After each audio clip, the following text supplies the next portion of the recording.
ना కొంచెం జరగవా భయ్యా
చాలా బాధాకరమైన విషయము.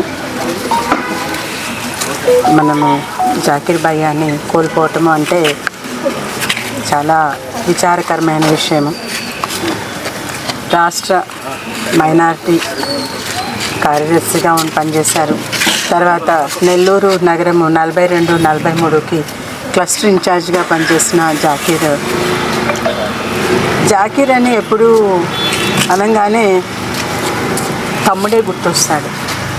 తమ్ముళ్ళలాగానే చూసాము.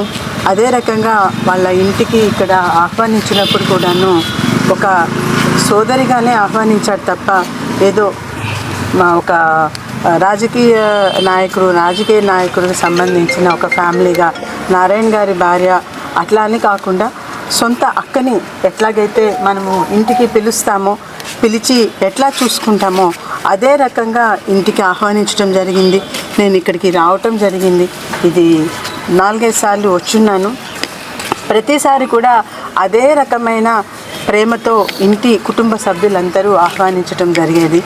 ఆ విధంగానే మేము కానీ ఆలోచించినప్పుడు కానీ జాకీర్ అంటే జాకీర్ తమ్ముడు కానీ జాకీర్ భయ్య అదే రకమైన ఆప్యాయతలు ఉండేవి మా మధ్య.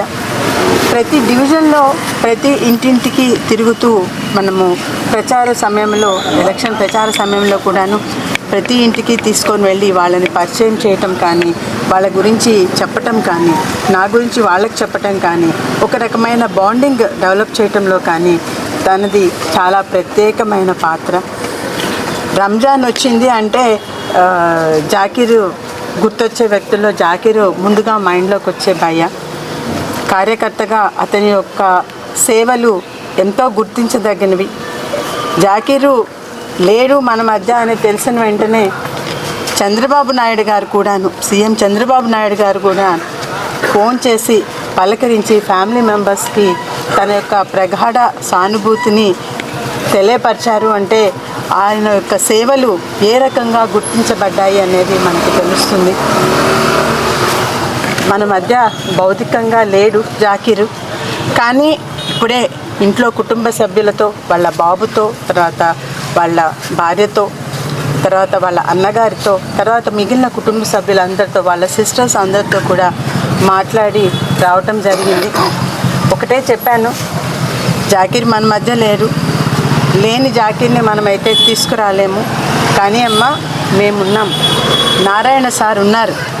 సో ఏదైనా మీకు మనసులోకి వచ్చినప్పుడు ఏదైనా కూడాను నారాయణ గారు ఉన్నారు, నారాయణ గారి ఫ్యామిలీగా మేము ఉన్నాము మీకు అనే భరోసాని వాళ్ళకి మాట్లాడి చెప్పి రావటం జరిగిందండి.